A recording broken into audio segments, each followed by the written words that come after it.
All right, so I got a renovation update for you. What I did here in the last kind of a day and a half, because it really took me a while to figure stuff out, but pretty much like a good 10, 12 hours worth of work.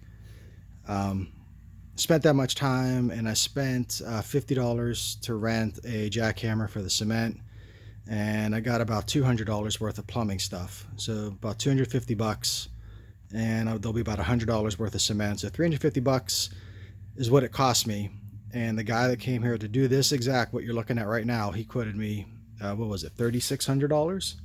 Some ridiculous amount. It was well over 3 grand that he wanted to charge me for it. He said it would take him 3 days and 2 guys to do it.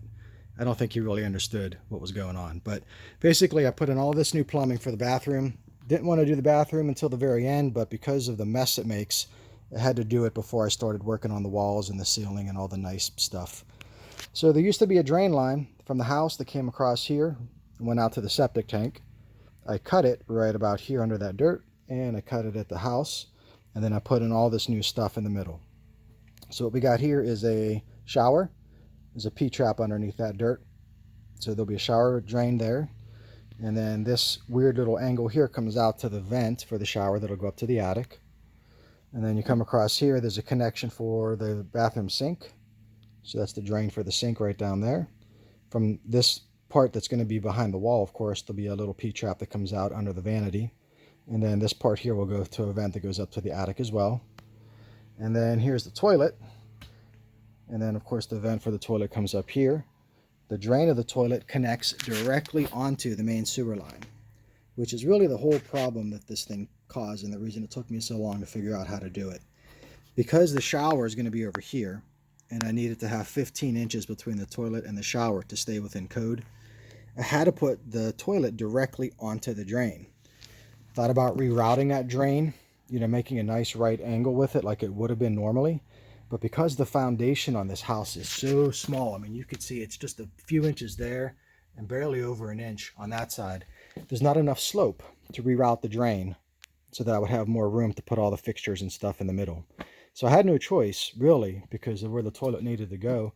I had no choice but to put it right onto the main sewage line. And because of that, it needed a vent. And this fixture here that goes out to the vent, this fixture here raised the whole thing up, a good 8 inches or so. And then this will be cut short once I get the floor in. And this is the toilet flange. I got it on this wood here so you can get an idea about how high it's going to be off of the ground. If you look over here, this is where you'll walk into the bathroom.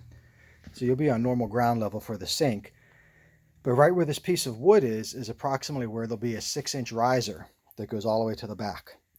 So the toilet and the shower are going to be about 6 inches higher. You'll have a step. You'll come across and you'll step up right up here. And that's approximately what it's going to be with the flange. The flange will be about that high off the ground, so you get an idea. It won't be a big step, but it'll be obviously noticeable. And there's unfortunately no way to avoid it because the toilet needs to be vented, and all of that apparatus for the vent raises everything up about 6 inches. So that's unfortunate, but that's just how it's got to be. And then the shower will come across right about where that drain line is, a little bit past that. It's going to be about 38 inches from the wall. So this marks where the wall will be on the bathroom. And this will be an entrance to the shower. You'll come in here, go into the shower door, come around, and then there'll be a wall here with the shower fixtures or whatever, the controls. And I was a little bit concerned that that window might end up looking like it's about chest height, but it actually won't. It'll still be high enough where it'll be out of view if you're outside the wall, some sort of peeping Tom or whatever way out here in the country. I don't know. But that won't be a problem. And I think it'll work out. It's going to be awkward. I know nobody wants to have a step in their bathroom, but with where this place is, there's just no way around it. So that's what we got. Those vent lines will go behind the wall.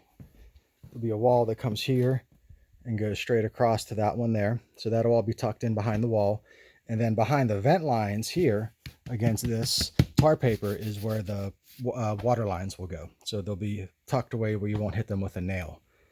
I've got a good 6 inches or so of space to work with there. So there should be enough space for that. So that's kind of where we're at. I ran a hose through all this stuff. It doesn't leak. It doesn't back up into the house. Everything is graded properly. I put a level on it all. It's all pretty well done, I think, for an amateur anyways. And next step is to just let the dirt dry, pack it down a little bit, and then get some cement over top. So there you have it. And there's Ricky. He's a sleepy pup. He's about ready for dinner.